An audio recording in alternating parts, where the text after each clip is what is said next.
Previous இயர்ஸும் பார்த்துட்ருக்கோங்க. Simplify சுருக்குகன்னு கொடுத்துருக்காங்க. இதை பாருங்கள். இது 4356 இன்ட்டு 4356 இருக்குது. அப்போ அதை நான் என்ன பண்ணுறேன்னா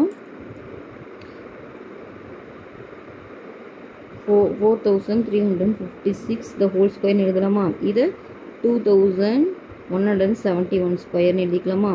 டிவைடட் பை 2185 இன்ட்டு 1/4356 ப்ளஸ் 2171. ஓகேவா?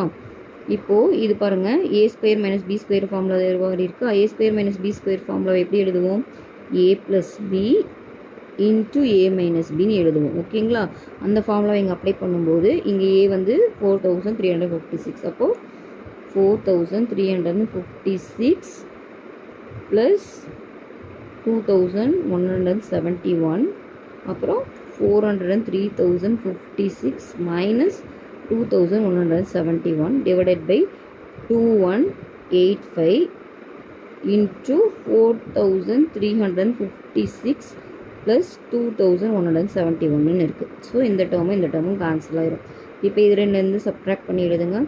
4356 மைனஸ் 2171 6ல் 1 போச்சுன்னா 5, 5ல் 7 போச்சுன்னா 2, 2ல் 1 போச்சுன்னா 1, 4ல் 1 போச்சுன்னா 15ல் 7 போச்சுன்னா 8. அப்போ இது ஒன்று 2185 வருது. மேலேயும் இங்கேயும் அதே தான் இருக்குது. சரிங்களா? அப்போது இது வந்து என்ன கிடச்சிது நம்மளுக்கு? 285. இதுவுமே கேன்சல் ஆயிடும். ஆன்சர் என்னென்னு பார்த்தீங்கன்னா 1. அப்போ ஆன்சர் பி 1 தான் கரெக்ட் ஆன்சர். ஓகேவா? தேங்க்யூ.